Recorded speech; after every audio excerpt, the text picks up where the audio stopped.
여러분 참 다들 열심히 사십니다. 아마 한 주간 동안도 특별히 특별 새벽기도 해야지, 또 저녁에 또 나와야지. 이번 주에는 여러분 예배가 몇 번 있었습니까? 주일 오후, 주일 새벽 3번에 또 새벽 4번, 그리고 저녁 2번. 여러분 참 이렇게 우리가 이런 걸 다 감당하고 또 직장에서 또 해야 될 일, 또 일터에서 해야 될 일, 또 가정에서 해야 될 일, 아버지로서, 어머니로서, 또 자식으로서, 학생으로서 참 우리가 참 열심히 하지 않으면 감당하기 어려운 그런 삶을 우리가 살아가고 있습니다. 일찍 일어나서 회사 가야 하고, 또 아니면 하루 종일 일터에서 일을 하고, 학생들은 24시간이 모자랄 정도로 공부를 하고, 참 많은 사람들과 경쟁하며 살아가는 삶이 사실 여러분 녹록치 않습니다. 그런데 여러분 가끔 이런 생각이 여러분 들지 않습니까? 난 이렇게 사는데, 왜 이렇게 열심히 사는데 아직 이 모양일까? 열심히 해도 손에 잡히는 게 왜 별로 없을까? 꼭 이렇게까지 살아야 하나? 노력한 것 비해 열매가 별로 없는데, 여러분 이런 마음이 들 때 참 인생이 허망함을 느끼게 되지 않겠습니까? 열심히 하는데 손에 잡히는 것이 없으니 여러분 피곤함만 더해가는 인생이 되는 것입니다. 오늘 본문을 우리가 함께 읽었는데요, 여러분 지금 베드로와 제자들이 우리가 삶에서 느끼는 아마 그런 아픔을 느끼고 있는 것 같습니다. 밤새도록 고기를 잡았지만 잡히는 게 없었다. 성경은 그렇게 말씀합니다. 그러니까 이 밤은요, 단순히 그냥 힘들고 피곤한 밤이 아니었습니다. 어찌 보면 내 자신의 인생을 통틀이 송두리째 보면 평가할 수, 내가 이 정도밖에 못 살았나. 여러분 그냥 단순히 고기 못 잡은 걸로 끝나게 해석하지 않는다는 것이죠. 어떻게 보면 자신의 삶에 대한 회의가 될 정도의 그런 부분까지도 나아가게 하는 여러분 그런 시간이 올 때가 있습니다. 여러분 우리도 마찬가지 그런 밤을 보낼 때가 있지 않습니까? 공부도 하고 취업 준비도 참 열심히 했는데 왜 안 될까? 직장에 다니는 사람은 또 다른 밤을 보내기도 합니다. 내가 일하는 게 맞나? 이렇게 내가 열심히 하는데 저 사람은 저렇게 또 인정받는데 왜 나는 그게 안 될까? 밤늦게까지 일하고도 상사의 칭찬은커녕 오히려 더 많은 그런 일을 떠맡기고 또 꾸중을 들을 때도 있습니다.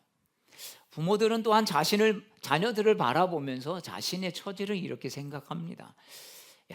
언제까지 내가 이렇게 해야 되나? 우리 아이는 도대체 언제 제대로 할 수 있을까? 자녀들을 헌신했는데 부모에게 돌아오는 건 자녀들의 냉대와 차가운 표현 없는 침묵일 때 참 부모로서 여러분 힘들지 않겠습니까? 목사도 마찬가지로 열심히 기도하고 전도하고 하는데 교회가 달라지지 않아요. 성도들이 은혜를 받는다고 말은 하지만 삶이 변화되지 않는 모습을 볼 때 참 이런 상황에서 가장 찾아오는 감정은 여러분 뭘까요? 무기력감 아니겠습니까? 그 무기력감은 점점 자신을 옥죄일 것입니다. 내가 뭘 잘못하고 있는 걸까? 하나님은 이 사실을 진짜 아시는 걸까? 진짜 심은 대로 거두는 게 맞나? 이렇게 질문하면서 참 영적인 어려움을 겪는 그런 목회 시간이 있을 때가 있습니다. 그러나 여러분 이렇게 어두운 소득 없는 밤을 보낼 때 우리가 꼭 한 가지 기억해야 할 것이 있다라는 것이죠. 여러분 이런 것이 절망이나 실패의 끝이 아니라는 것입니다. 여러분 이런 자리, 실망의 자리, 절망의 자리, 낙심의 자리가 예수님을 만날 수 있는 자리라는 것입니다. 사실 제자들의 입장에서 보면 예수님이 십자가에 죽으신 후에 제자들도 여러분 뻔하지 않겠습니까? 깊은 시름과 회의, 비록 목숨은 부지하기 위해서 도망은 쳤지만 여러분 그 마음이 편하겠습니까? 차라리 잡혀서 그때 내가 같이 예수님과 함께 죽을 걸. 이렇게 살려면 차라리 그때 내가 그때 예수님과 함께 잡혀갔으면, 여러분 이런 마음이 생겼을 것입니다.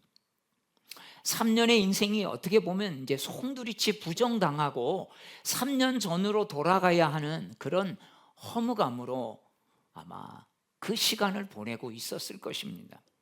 자, 그래서 결국 베드로는 오늘 말씀에 보면 뭐라고 말합니까? 3절 말씀을 우리 같이 읽도록 하겠습니다. 3절입니다. 시작. 시몬 베드로가 나는 물고기를 잡으러 가노라 하니 그들이 우리도 함께 가겠다 하고 나가서 배에 올랐으나 그날 밤에 아무것도 잡지 못하였더니. 여러분 참 오늘 말씀은요, 특별히 이 3절 말씀은 참 우리가 우리 삶 속에서도 참 뼈저리게 느끼는 부분입니다. 여러분 잘 한번 해석해 보십시오. 그냥 단순히 나는 물고기 잡으러 간다, 여러분 이 말이겠습니까? 이 탄식은 그냥 예수님 부르기 전에 3년 전으로 그냥 어떻게 보면 갈 수밖에 없다는 한탄이 아니겠습니까? 인생의 후퇴고 신앙의 후퇴죠. 3년까지 주님을 따라다녔는데 그게 너무 부질없이 느껴졌던, 이게 뭐 하는 건가 도대체. 그래서 돌아간 곳이 다시 갈릴리의 또 다른 곳의 이름인 디베랴였던 것이죠. 다시 물고기를 잡는 자리였는데 여러분 그게 어떤 모습으로 잡겠습니까? 에휴, 고기나 잡아야지 뭐. 전에는 막 그물을 이렇게 던졌다면 에휴. 여러분 그냥 어떻게 보면 이게 그물을 던지는 게 아니라 아무것도 안 하고 있으면 너무 힘들고 답답하니까 그래도 다시 이제 그런 모습으로 가려고 하는 몸부림 아니겠습니까? 그런데 문제는요, 그날 아무리 애를 써도 물고기가 잡히지 않았다는 거죠. 사실 여러분 엉킨 마음과 복잡한 마음으로 뭘 하면 되겠습니까? 밤새 애쓰고 몸부림쳐 봤자 이거는 오히려 힘 낭비 아니겠습니까? 이런 정신으로 하면 물고기들도 우습게 여기서 잡혀주지를 않는 거죠. 그래 어디 그 마음으로 나 잡아봐라, 내가 잡히나 네가 잡나 한번 해볼까? 여러분 이렇게 조롱하지 않겠습니까? 마치 조롱하는 것처럼 아마 느껴질 것입니다. 그때 새벽에 한 음성이 들려오죠. 얘들아 고기가 있느냐? 주님은 실패한 제자들 앞에서 그 모습을 다시 떠올리게 합니다. 야, 너가 있어야 할 자리냐? 주님이 여러분 이렇게 묻고 있는 게 아니겠습니까? 그러면 너 고기나 잡힐 것 같냐? 주님께서 이렇게 묻고 있는 것이죠. 여러분 제자들은 그런데 앞에 있는 분이 누군지 알아보지 못합니다. 예수님이 여러분 고기 있냐? 몰라서 물었겠습니까? 너희의 노력으로 얻은 것이 있겠냐? 이렇게 묻는 거 아니겠습니까? 너희가 너희 방식대로 살아온 결과가 뭔지 뻔히 아는데 너 그러고 있을 거냐? 라고 하는 게 아니겠습니까? 제자들은 대답은 짧지만 분명합니다. 없습니다. 없나이다. 어떻게 보면 이 제자들의 말에는 자신의 무능, 또 실패, 한계 이런 거를 인정하는 탄식의 고백이라 할 수 있습니다. 바로 그 순간 예수님의 말씀이 시작되죠. 그물 배 오른편에 던져라. 그물을 배 오른편에 던지라. 여러분 이 장면은요 우리가 잘 알다시피 누가복음 5장을 떠올리게 합니다. 처음에 예수님을 베드로가 만났을 때 장면이죠. 자, 밤새도록 그물을 던졌지만 잡지 못했습니다. 그날따라 한 마리도 잡지 못했습니다. 여러분 한 마리도 잡지 못했기 때문에 주님이 오신 것이지요. 주님을 만난 시간이 되었던 거죠. 자, 그때도 실패해서 빈 그물이었는데 예수님이 찾아오셔서 그물을 깊은 곳에 던지라. 깊은 곳에 던져라, 오른편에 던져라. 단지 그 차이밖에 없는 것입니다. 여러분, 예수님은요, 제자들이 성공했을 때가 아니라 실패했을 때, 아무것도 잡지 못했을 때 그 실패의 끝에 주님이 오신다는 겁니다. 예수님은요, 우리 인생에 잘 나가는 시간에 오시지 않습니다. 텅 빈 그물을 우리가 망연자실하게 바라보는 그 순간 주님이 오신다는 거죠. 실패의 시간, 어려움의 시간은 그래서 우리의 입장에서는 하나님의 음성을 듣기 가장 좋은 시간이라는 것입니다. 여러분, 이걸 좀 잘못 이해하시면 예수님이 치사한 분 같죠. 왜 어려울 때 오셔서 그 어려움을 이용하시냔 말이에요. 차라리 좀 어렵기 전에 오셔서 도와주면 어디 덧납니까? 근데 여러분 어떻습니까? 이런 오해를 주님이 받지 않으시려면 좀 어렵기 전에 와서 딱 해결해 주고 가시면 얼마나 더 멋지겠습니까? 그런데 여러분, 예수님 때문이 아니라 우리 본성 때문에 그래요.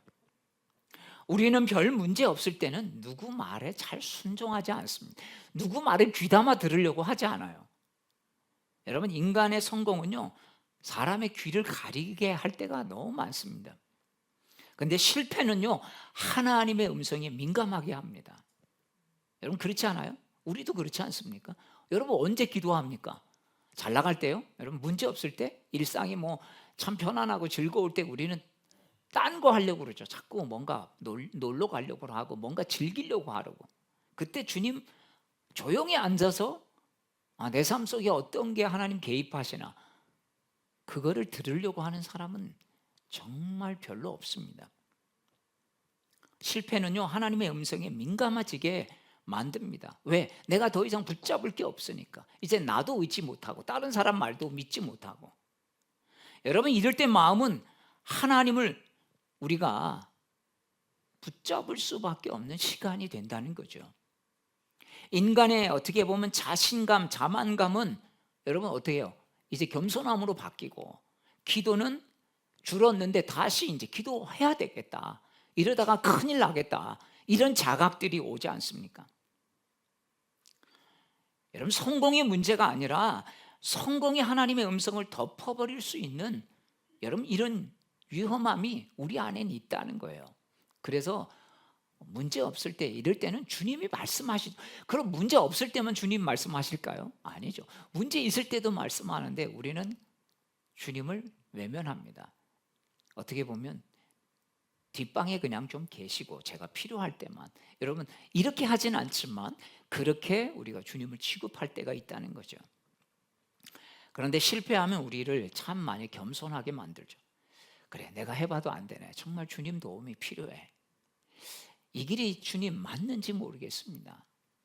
겸손해집니다. 여러분, 이런 고백은 사실 너무나 고통스럽죠, 우리를. 아니, 고통 때문에 이런 고백이 나온 거니까. 그런데 그 자리가 여러분 가야만 하나님의 음성에 귀를 기울이는 것이에요. 실패는 내 안에 소음들이 꺼지는 순간입니다. 그래서 영적으로 보면 우리는 때로는 어려움, 시련, 고난 이런 걸 통해서 하나님의 음성이 이제는 들리기 시작한다는 거죠. 그래서 우리는 힘들 때, 어려울 때, 실패할 때 자꾸 우리는 인생의 질문을 바꿔야 합니다. 왜 하나님이 나한테 이런 어려움을 주시나? 우리는 이렇게 많이 질문합니다. 여러분, 100명에 99명은 다 이렇게 질문하죠. 어려움 오면 왜 하나님 나한테 이렇게 힘들게 하시나? 내가 도대체 뭘 잘못했는데? 여러분, 예수 믿는 사람이건 안 믿는 사람이건, 안 믿는 사람도 뭐 신이 있다면 막 이런 식으로 삿대질하면서 하지 않습니까? 근데요, 여러분, 이 실패를 통해서 우리가 왜가 아니라 하나님은, 우리 신앙인들은 이렇게 질문해. 하나님은 무엇 때문에 이렇게 하시나? 하나님은 무엇을 하시려고 이렇게 하시나? 여러분, 질문을 바꿔야 합니다. 실패는 하나님이 우리에게 말하기 시작하는 순간이 있음을 다시 깨닫는 시간이죠. 그래서 하나님 도대체 뭘 하시려고, 하나님 내 인생 속에 뭘 하시려고 이렇게 하시나? 그러면요, 우리 영혼 저 깊은 밑바닥에서 있었던 하나님의 그동안 말씀해 주셨던 음성들이 이제 하나씩 조금씩 떠오르기 시작하는 거죠. 그래서 여러분 우리가 평소에 말씀을 들어놓는 게 굉장히 중요한, 때로는 외면했어도 그게 막 생각나는 거죠. 근데 여러분 이런 게 없으면 어떤 겁니까? 어떤 사람은 이상한 말, 이상한 이야기 들은 거, 넌 다 쓸모없는 인간이야, 뭐 이런 이상한 걸 꺼내서 여러분 쓰다가 우울증에 빠지고 이상한 극단적인 잘못된 행동을 하는 것이죠. 그동안 하나님보다 사회적 성과, 인간의 칭찬, 자기 만족에 더 귀를 기울이고 있었기 때문에 하나님의 음성은 중요하지 않게 그냥 밀어놓아 버린 것이죠. 그래서 우리는 어느 때보다 잘 나갈 때도 하나님, 내가 정말 주님과 함께 지금 가고 있나? 하나님, 이렇게 여러분 물어야 고난으로 하나님께서 우리의 삶을 방향을 틀지 않는 것입니다. 여러분 우리는 그래서 기도해야 합니다. 하나님, 제가 성공할 때 처음에는 제가 잘해서 그런 줄 알았고 실패할 때는 하나님이 안 계신 줄 알았습니다. 하지만 이제는 분명히 알았습니다. 실패의 순간이야말로 제 귀가 가장 열리는 시간이라는 걸, 여러분 우리가 이걸 분명하게 깨달아야 하는 것이죠. 그래서 하나님의 실패를 하나님의 책망으로 보지 말아야 하는 이유가 여기 있는 겁니다. 여러분 우리가 그래서 고난, 실패 이런 거는 하나님의 책망으로만, 하나님의 벌로만 보지 말아야 하는 이유가 여기 있는 것입니다. 실패할 때는 더욱 깊이 하나님의 음성을 듣도록 하나님께서 우리를 유도하시는구나. 여러분 이것이 저와 여러분의 고백이 되길 축복합니다. 그런데 예수님이신지 제자들이 알아보지 못했습니다. 왜? 눈이 안 열려 있으니까. 지금 다른 걸 바라보고 있어요. 예수님이 오셔도 예수님인지 모르니까. 여러분 우리도 뭐예요? 그럴 수 있다. 앞에 주님이 계셔도 모른다고요. 그럴 때가 있다고요. 그런데 예수님의 말씀에 순종했더니 어떻습니까? 예수님 말씀인 예수님인지 아닌지 몰랐지만 순종했는데 큰 물고기가 153마리가 잡혔어요. 153마리가 무슨 의미가 있느냐? 여러분 그거 중요하지 않아요. 예, 확실한 숫자가 있다는 건 실제라는 얘기예요. 고기가 실제로 이렇게 많이 잡혔다는 얘기예요. 그리고 육지에 도착한 제자들은 숯불과 그 위에 놓인 떡과 생선을 보게 됩니다. 자, 9절 말씀 우리 같이 보겠습니다. 시작. 육지에 올라보니 숯불이 있는데 그 위에 생선이 놓였고 떡도 있더라. 여러분 이 장면은 단순히 여러분 식탁을 차려놓은 장면이 아닌 것이죠. 예수님의 마음.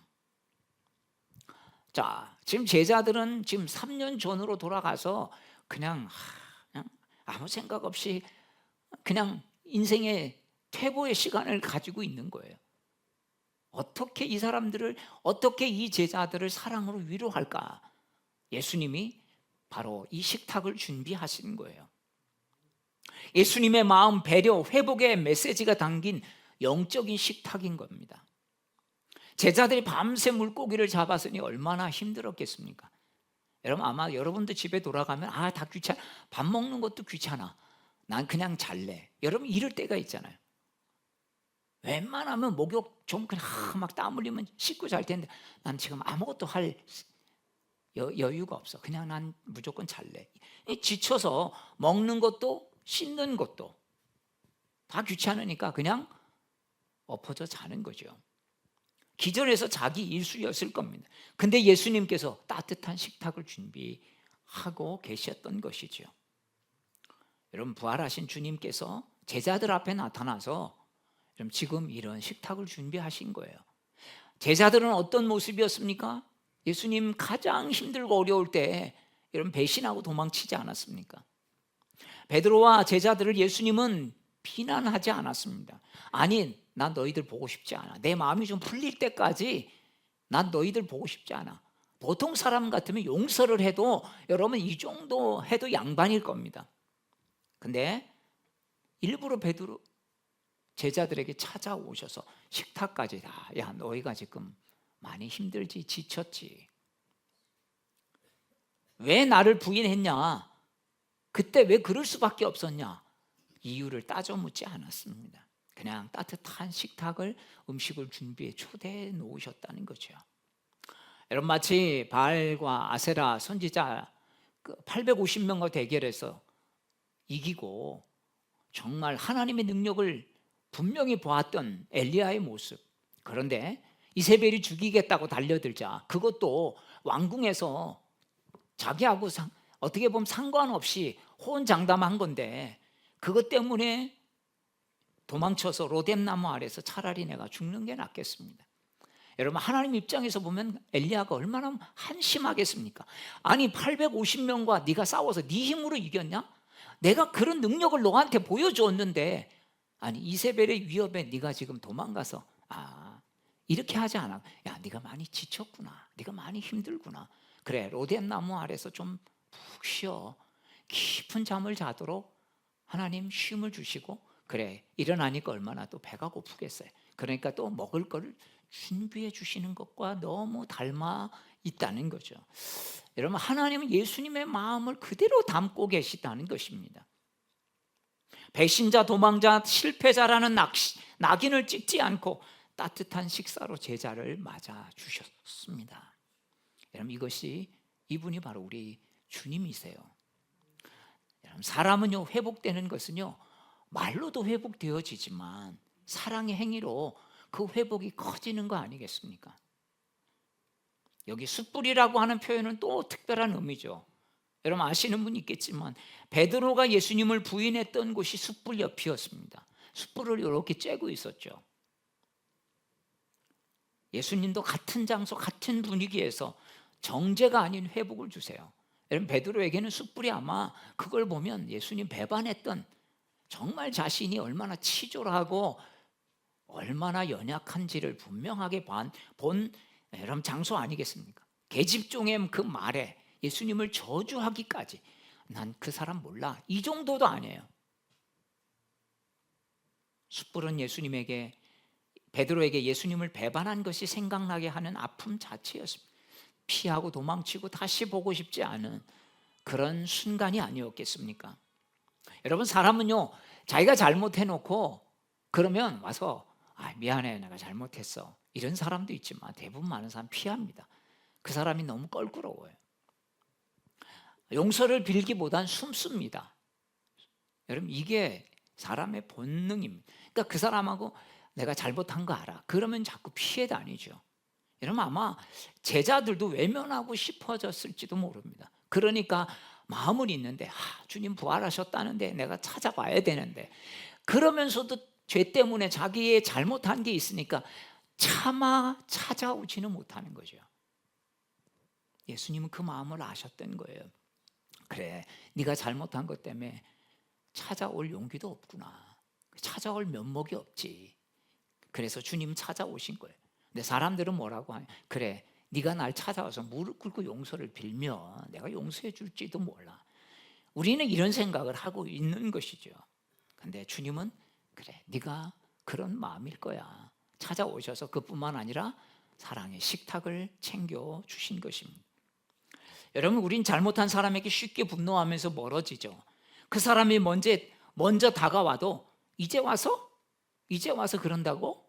여러분 이렇게 우리는 생각할 수 있습니다. 하지만 우리가 잘못할 때는 어떻습니까?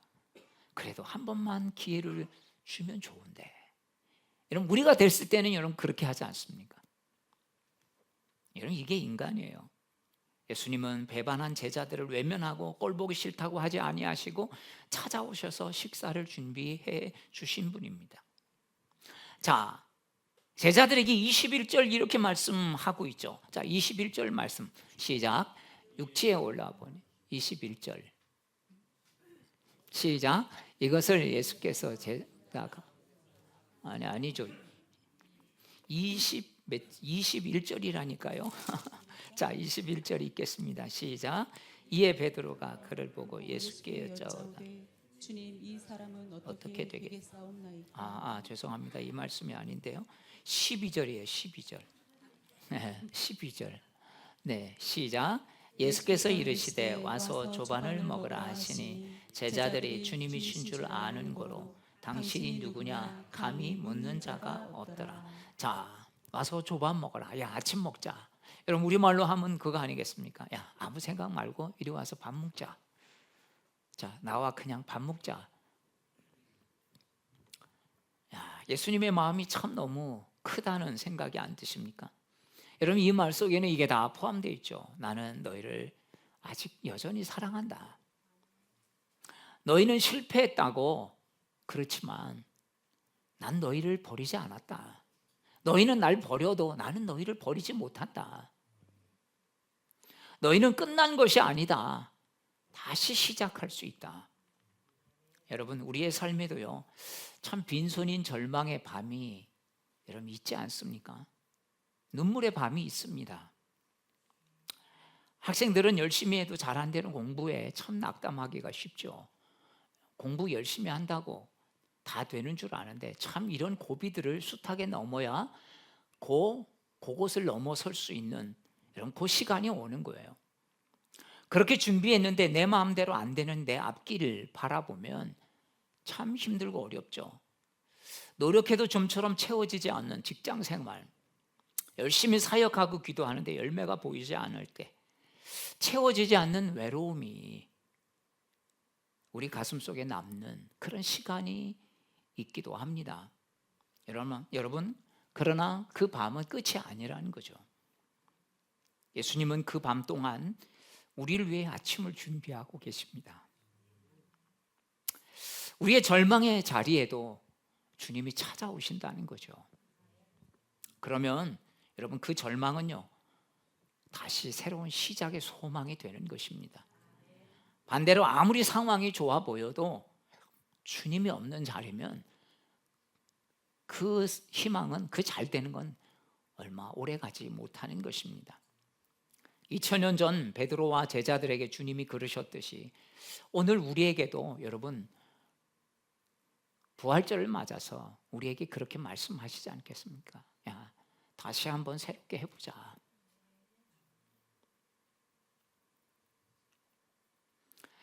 여러분, 혹시 많이 힘드셔서 내 영혼이 좀 많이 주저앉아 있었다면 여러분, 다시 예수님 부활절 맞이해서 일어나십시오. 여러분, 상처가 있다면 주님께 내어드리십시오.